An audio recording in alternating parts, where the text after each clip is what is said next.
In today's video, join me on a short tour of a place voted one of the best places to live in the UK, Bournville. Hello, welcome to Through Lucy's Lens, weekly videos where I go somewhere interesting and hopefully you will find it interesting too. Today I am in Bournville in Birmingham. You might have heard of the word Bournville because of the famous chocolate bar, and of course Bournville is the home of Cadbury Chocolate. Similar to Hershey and other entrepreneurs that wanted to provide housing for families that worked for them, this is exactly what happened here in Bournville too, and Bournville still remains today as a beautiful example of what they called a garden village, built for the workers with loads of beautiful amenities, and it also contains some really beautiful secret buildings that you probably wouldn't usually know about. So I'm going to show you around those too. It's absolutely piddling down with rain. I get one day a week to come and do filming and the heavens have opened, but let's not let that stop us. Let's go. The first Cadbury factory was situated in inner city Birmingham.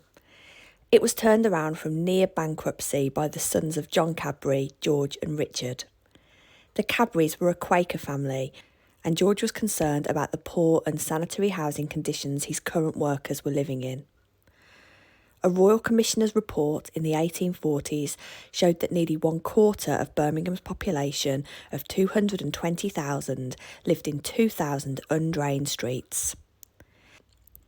The housing the poor could afford had terrible ventilation and limited daylight.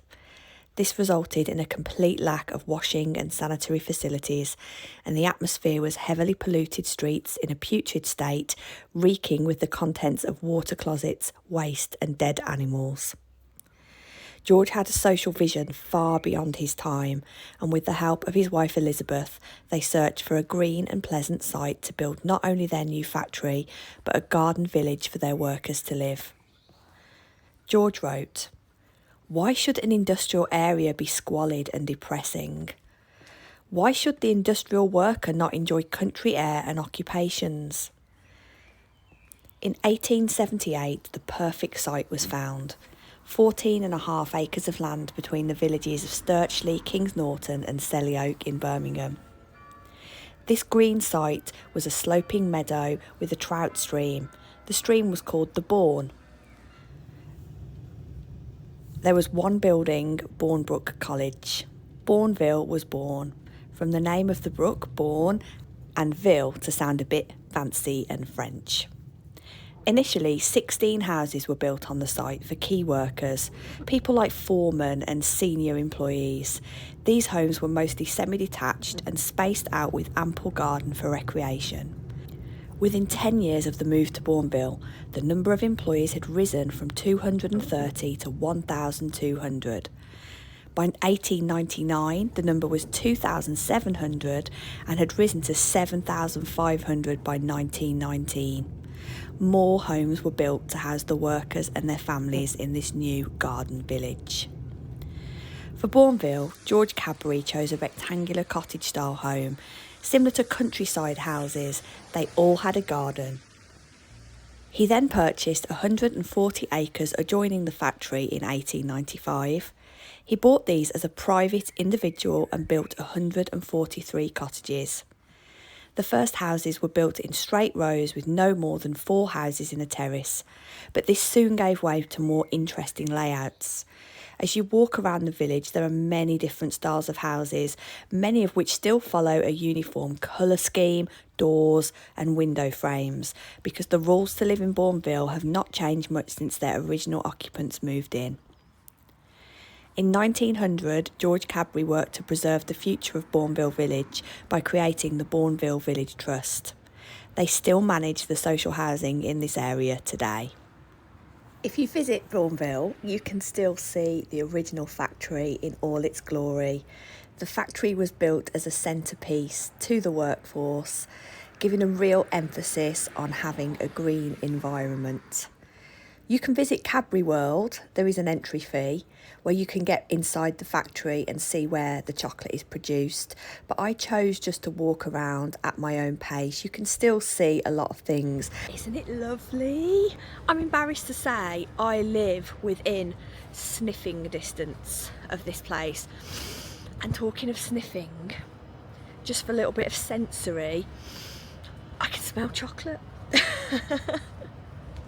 Okay, this is why I can smell chocolate, because this part of the factory is the cocoa block. So this is where it smells so good. They're turning that cocoa into chocolate.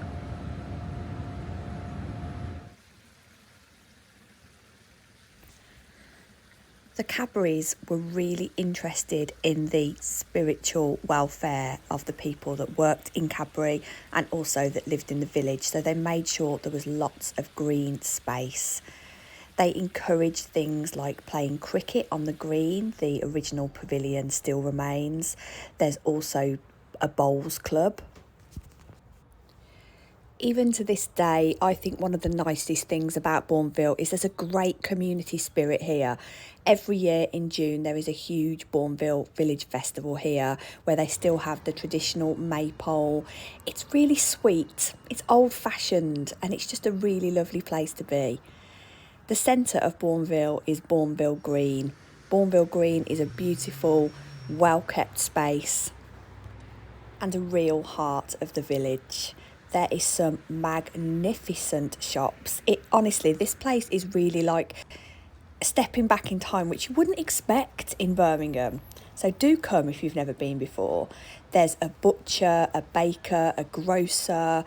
The bakery is delicious. They still do lardy cake. So I often pop to this bakery for some lardy cake and a bacon sandwich. I don't know what that says about my overall health, but you know, you only live once. It's a really nice place to come. So if you do come to Cadbury World, think about using the shops in the village as well, because they really are smashing.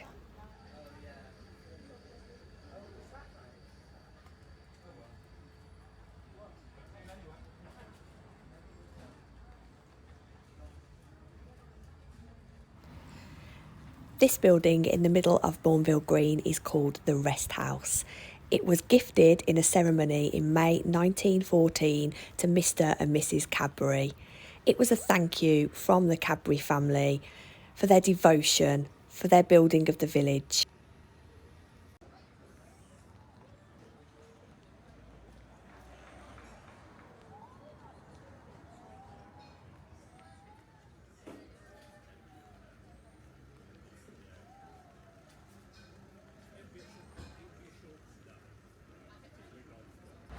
Also off the green, you'll find the Bournville Quaker Meeting House. Of course, this was important to the Cadbury family. They were Quakers after all. And the meeting house was built in 1905 by a designer who had already been quite an influential architect for the different houses on the Bournville estate. Beneath the bust are the ashes of George Cadbury and his second wife, Dame Elizabeth Cadbury. George Cadbury always intended that there would be an Anglican church as part of his garden village too. So the land for this church, St Francis, which is a Church of England church, was set aside in 1905 by the Bournville Village Trust. The hall was built in 1913 and the church was consecrated in 1925. It was built in an early Christian basilica style. Bournville is also home to a fascinating instrument. It has a carillon. George Cadbury decided to build a carillon when he was inspired to a visit to Belgium in 1906. He thought it was really beautiful and he wanted one, and to this day the sound of the carillon rings out on the hour across Bournville. Also, just off Bournville Village Green is one of the oldest medieval houses in Birmingham. But fascinatingly, it was moved here by George Cadbury. He saw the house was up for sale. It used to be about a mile away from here, and he demolished it from the foundations up, brought it to Bournville, and it's been here as a museum ever since 1916. It's another totally unexpected but fascinating aspect to Bournville, and this place could be a whole video on its own, maybe one day. George Cadbury was also very interested in making sure his workers did the best that they could for themselves. So in 1913, he established the Bournville Day Continuation School. The function of the school was to provide young people with a good education that would fit them to meet the demands of life and to be able to get the best jobs that they possibly could. This then became Bournville College, where I actually used to work as a tutor many, many years ago. And the legacy of this college is still going today, but now a couple of miles up the road in Longbridge. This is the original main factory entrance that was built in 1889, and it's now called Lodge Number 1. There's a special pear tree outside of here because the pear tree outside the lodge was preserved from when the original cottage was demolished to build the factory. Next door there is the incredible Bournville Baths. Sadly not in use anymore today, was built in 1911. There used to be private baths for men and women, and there was also a small Russian bath too. Fascinatingly, these swimming baths were one of the first in the UK to have a filtration system. So not only are they lovely to look at, it was safe to swim in there too. The Cadbury brothers always worried about all their staff. Built these beautiful almshouses in 1897. These were actually built by Richard Cadbury, George's brother, and he never actually got to see them completed, but they were there to house ex-Cadbury workers, elderly people, and to this day they're still homes for the over 60s. I really love these. I think I've saved the best till last. Please, if you ever visit Bournville, check this place out. This Serbian Orthodox church is, I think, Birmingham's biggest secret. Built in 1963, the Cadbury family first became involved with the Serbian people when Dame Elizabeth Cadbury helped Serbian refugees during the First World War. This place is magnificent. Check when it's open. Your breath will be taken away. I did not know it was here myself until a couple of years ago, and my goodness, I'm glad I know it's here now.